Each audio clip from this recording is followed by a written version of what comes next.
Welcome back to Season 2 of That's So Second Millennium, the podcast where we explore how science and religion can coexist, because they can, and what they can produce together if we let them, because your third millennium will be a whole lot brighter if you do. Your hosts are Bill Schmidt and me, Paul Giesting. Hey, Bill, we made it, all the way to Season 2. Hey, happy Season 2, Paul. So, we wanted to take some time on this episode and discuss what we've done in Season 1, and look a little forward to Season 2, and then maybe dive into some of that subject matter specifically. We'll see how far we get. Very good. It's exciting because I think we plowed a lot of new turf in Season 1 and saw how much more there is to be talked about. Yeah, we started out Season 1 talking about a lot of the sort of philosophical issues. We've dealt with metaphysics, we've dealt with evolution, Christianity, whether those are really so contradictory.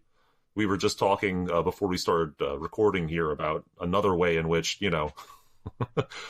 evolution offering a purpose for humanity that's just multiply and leave as much of your genetic material to the next generation, which it's not very satisfying in itself, and then looked at from another perspective, as you pointed out, be fruitful and multiply. That's out of the book of Genesis, isn't it? Yeah, that's an early mandate handed to us. It's not the whole story about what it means to be human, but that part of the story is another point where evolution and Christianity actually say the same thing. Right. And we talked about some of the history of science and how it proceeds by how science proceeds, of course, by evolving, just as Christianity sees itself as evolving out of Judaism. I mean, there was a earlier dispensation, and then Christ came to show us, some of the holes, not to overturn everything, not to rip everything up and throw it away, but to build on it and to put a new perspective on it. Likewise, yeah. The history of physics, geology, and of course other sciences. That's a well-known feature of the philosophy of science, that sort of change happens. Old data gets taken up into a new paradigm. Yeah. We went to actually I went. Unfortunately, Bill didn't get to go to the one last year, the Society of Catholic Scientists Conference.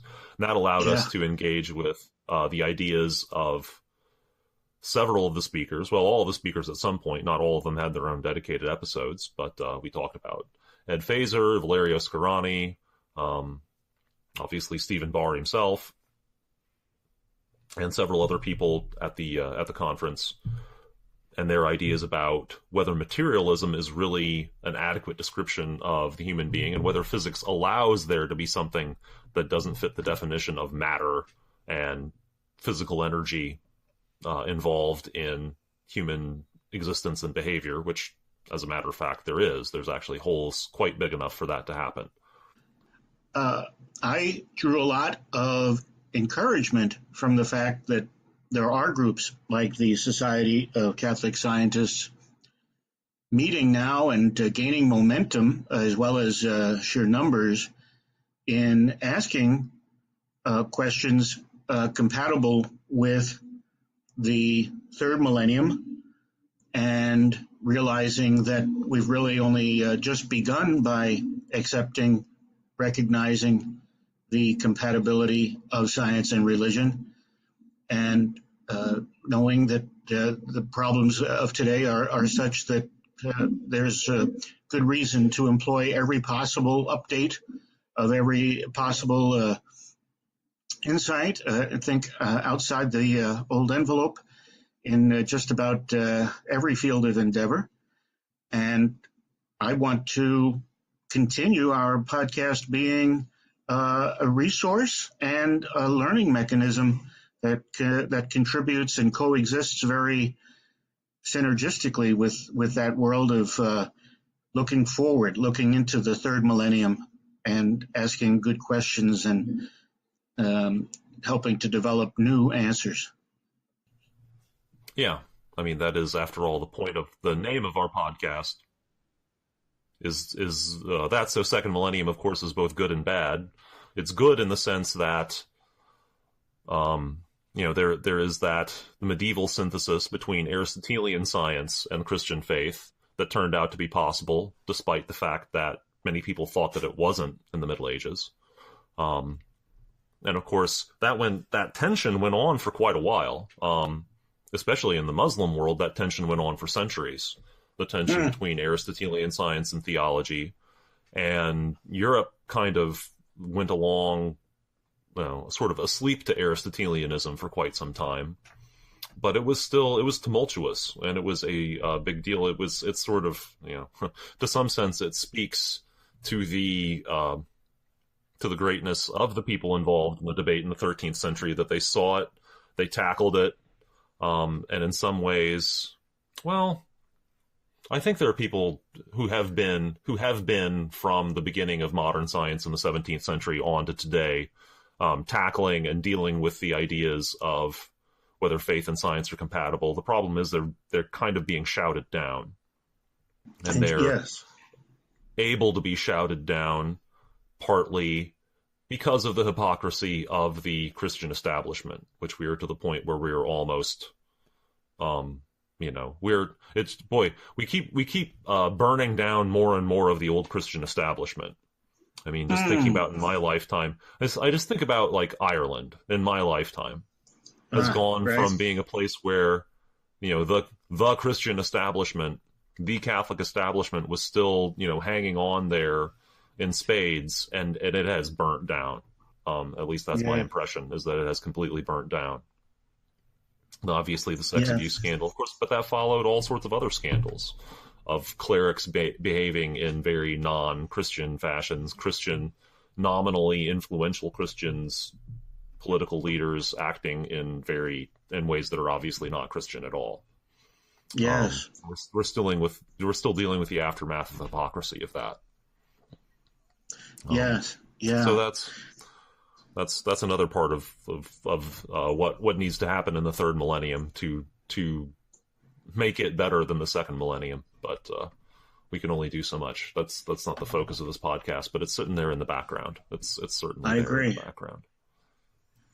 Yeah, we have to stop burning down the bridges or pursuing a scorched earth policy, kind of in resentment of mistakes made or incomplete knowledge acted on in the first and second millennia. And we just have to keep plowing ahead and not look back in a sense, but very much look back in another sense. Yeah. Yeah. And that's what we're trying to be part of, is to put it out into the world that, to remind people that this is not the perceived contradiction between religion and science is not really there. The religious, especially, I mean, certainly, obviously, our point, we are believing Catholics, we're vouching for the Catholic worldview, and, the listener from a different worldview is free to translate it however it actually translates into their own philosophy and paradigm. Right. But the Catholic worldview is certainly logically workable. It's consistent with the world that we've encountered in the context of science. There's not an actual contradiction there. That's if you're careful about what you take in as part of your Catholic worldview. That's right. It's not everything. This certainly not everything that's ever been called Catholic, and not everyone who has ever been willing to pass themselves off as, speaking for the church. But it's, if you were careful enough, and that's an attractive part of the Catholic worldview, is that you can mine down to the part that is actual dogma, that is actual essentials, which isn't that much. It doesn't. It's the saying. Have you heard the saying "non-overlapping magisteria"? I think I might have. Please explain it, though. I want to say that Stephen Jay Gould, who is a popular writer about science. I believe he's a paleontologist. I'm almost certain he's a paleontologist. And his take is that religion and science simply don't overlap at all. And I think some of what we're going to talk about in this coming season is that, as a matter of fact, there are points of overlap. Interesting. But there aren't necessarily points of contradiction. But there's still a lot to be said for the non-overlapping magisteria idea. There is an awful lot of religion that is not meant to comment on, the nature of physical reality. Some of it is. There's a certain amount of physics. There's a certain amount of biology. There's a certain amount of psychology. That is part and parcel of, for example, Christian revelation. There are points of contact there, but there is wide expanses, especially in the physical sciences, where there's, the answers that we find in physical science are not going to be able to contradict, our Christian dogmas, our Christian traditions, scripture. That's simply not even going to happen. That's not even a question. Yeah. And by the way, for instance, the McGrath Institute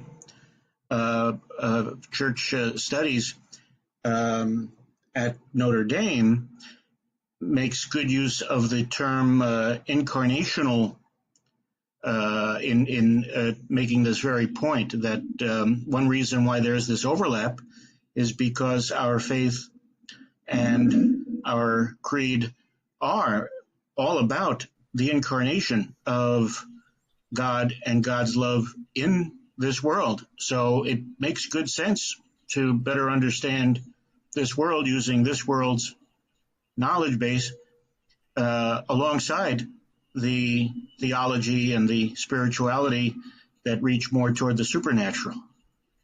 Yeah. I mean, that's long been it's always been a part of Christianity, and I think even Judaism. I think that's fair to say. That obviously we're going to learn something about the Creator by examining His creation, and on some level, that's all we can examine, is His creation. We can't look at Him directly. He's revealed Himself in Christ, but that's the complete revelation is not in this life. We can only walk in that direction, and contemplating the physical world actually is one of the ways we can do that. That's right. That's right. The third major component of what we talked about, of what we did last in the first season, was we talked to a lot of people practicing faith and science in their life. We talked to Guy Consolmagno. That was amazing to get on a Skype interview with the director of the Vatican Observatory over in Italy. That was really fun. We had a good conversation with him. Yes. And we've talked to some of my old professors, acquaintances of mine, Kirby Runyon, a planetary scientist, very enthusiastic about faith and religion issues himself. And then we talked to a lot of people involved at the Institute for Church Life at Notre Dame. We just talked about the McGrath Institute, where they're calling, Christopher Baglow, Jay Martin, Patricia Bellm. What they do, what they're working on, is trying to build this awareness at the, especially at the secondary school level, that faith and science are not opposed to each other, and that in fact they should be taught in an integrated fashion to the degree possible, and it's possible to a surprisingly large degree. Badly needed at the school level, which is where they're working. They're working to help teachers integrate science and religion in the teaching of high school students, and boy, is that needed. It's at that teenage level where kids are starting to just slip away completely from any sense of that compatibility. Yeah. That fiction, and of course they are plugged into social media and media at large, which is still spouting that whenever it bothers to comment. And of course, by promoting, in particular, a sexual mindset that's contradictory to Christianity as well as pretty much every other religion that's ever existed, that drives an unconscious wedge between, of course I can't possibly live that way, so why would I, want to read people who are just going to make me feel bad about the way that I have to live, because I have to live this way.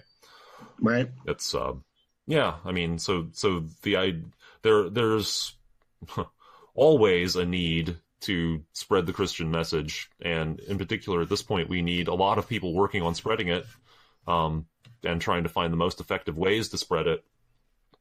because there's a lot of people spreading alternative messages and not really thinking through the consequences. The consequences Right. of, all of the distractions and the things that we've convinced ourselves in the modern world that we can't live without, have made us surprisingly unhappy. We Right. could, it's you think about transporting a bunch of peasants from, the 13th century and dropping them into today and telling them, there's really no point in, you're never going to have to worry about famine again. You're probably Yeah. never going to have to worry about plague again.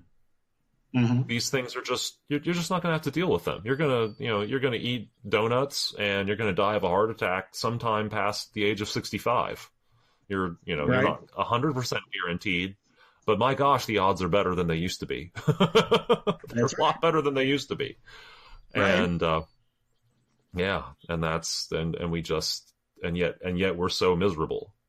And yet, people complain about how hard life is all the time.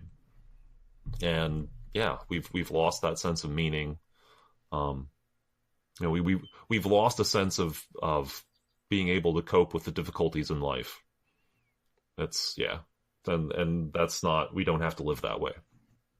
No, The third absolutely. It's the third millennium doesn't have to be a story of us, continuing to spiral downward that way. no.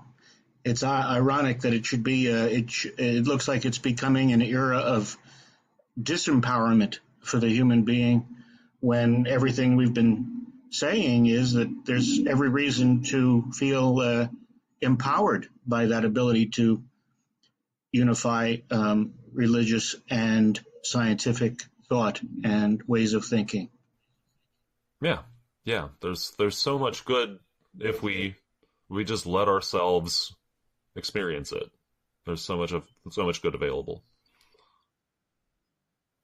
And for my part, while we're just looking briefly at the past season, which I think involved 53 episodes plus bonus episodes, so that's no Yeah. mean feat. And we're very grateful to our listeners. But I wanted to also add my gratitude to various interviewees who were happy to talk with us, spend their time with us. I'm thinking in particular of someone I'm privileged to call an old friend, Father Robert Spitzer, S.J., with the Magis Hmm. Institute, and Father Terry Ehrman at Notre Dame. Yes. We've just had a real beautiful lineup of really interesting people from all walks of life, usually somehow combining science insight and religious insight. Yes. Yeah. We've been privileged to have a lot of people. Some of them are more well known than others, but all of them had something very fascinating to say, and it was very generous of all of them to make the time for it. We can't really read all their names into this podcast, but please go back and look at our files. Yes. Look at the back files for the first season on our website or on the feed in iTunes or wherever you get your podcast. Right. So, and then the second season, and we already at the beginning of January sort of laid out some ideas for where we were going in 2019, but to sort of recap those a little bit, we're going to try to look more at the places where there's synergy between faith and science. And so to talk about issues, I mean, we were of course starting to talk about that just now in terms of how can we improve human life in this third millennium by combining the religious and scientific mindset. And so, of course, we're going to talk a lot about psychology in that respect. We talk about issues like child development. What do children actually need? Is the tendencies of modern society toward distraction and isolation are probably not helping us in terms of child development. We're hoping to talk to Dr. Darsha Narvez. That's her specialty, so we're looking forward to talking to her very soon. Hopefully that'll be the episode for next week. It takes us into topics like addiction. That's one of the fascinating things about the 20th century, is that with the spread of addiction, alcoholism, drug abuse, and compulsive behaviors, overeating, eating disorders, sexual compulsion, all of those things, And in the middle of the most materialistic century of human existence so far came the 12-step program, which is explicitly a spiritual program. And of course, there's been an enormous amount of psychology and science done on addiction, and yet the 12-step methodology and outlook continues to be extremely important in how we deal with addiction, which is, of course, become a all-pervasive problem that we're all well aware of, whatever culture, subculture we inhabit. Right. So sometimes the mixture of things that we can be addicted to is changes from one subculture to another, but we're all familiar with it, and it's obviously has been a major political issue for a long time, and it's created enormous social disruption. So we'll look at what is this spiritual part, and how does that interface with religion on the one hand, and how does that interface with the science of how people actually behave and exist and think. And then we're also, of course, going to try to both go to the Society of Catholic Scientists conference this time. It's conveniently located for Bill because it's in South Bend, Indiana, at the University of Notre Dame. That's exciting. Which is not technically in South Bend, Indiana. But it'll be great. It'll be a great time, and they're going to talk about the science of anthropology. Basically, we're going to be talking about the origins of humanity, and so we'll really look forward to hopefully getting to talk to some of the speakers directly, not just talk about their presentations, but hopefully interview a few of them for the podcast, and then continue the discussion over the course of June and July about what was discussed at that conference, and how we can look at that, because that is still that's one of the major hurdles in terms of reading the Bible, looking at the history of humanity, and looking at the history of humanity from both the anthropological, paleontological point of view, as well as the point of view from Scripture and other historical writings. Trying to get those, and of course, again, it's not an impossible problem, but it's a problem that hasn't been worked through to a solution, and the solutions that are already out there are not widely spread. Instead, there's simply a competition between I believe in science and therefore your Bible is crap, and I believe in the Bible and therefore your science is crap. Right. Yep. Got to be a happy medium there. There's definitely room for a little meeting in the middle there. Yes. So I think we've got a good battle plan, as it were, for a second season. I hope so. Yeah, I hope it works out, and you will also note, dear listener, that this episode, the formatting has changed a little bit. We are trying to improve our audio technology. We've moved to the Zencastr platform, which will hopefully result in higher quality audio, sort of standardizing some of the formatting of the podcast. And we hope that this all contributes to a better experience for you. And hopefully you'll find us on an increasing number of podcast platforms. Yes, yeah. So we recently moved over to Spotify as well, upgraded our hosting.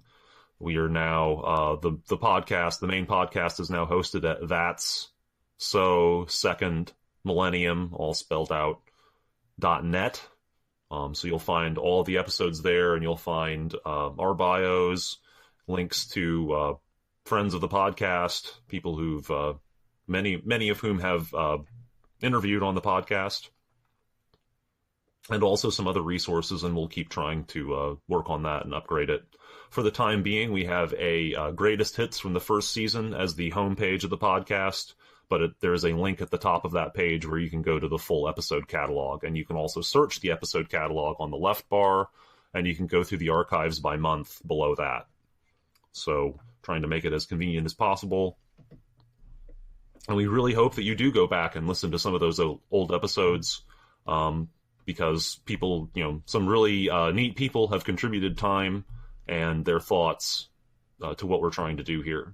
Right. It's a worthy effort. We appreciate their investment in it, and we're happy to invest our modest efforts in it, and invite all of our listeners to engage with us in the efforts moving forward.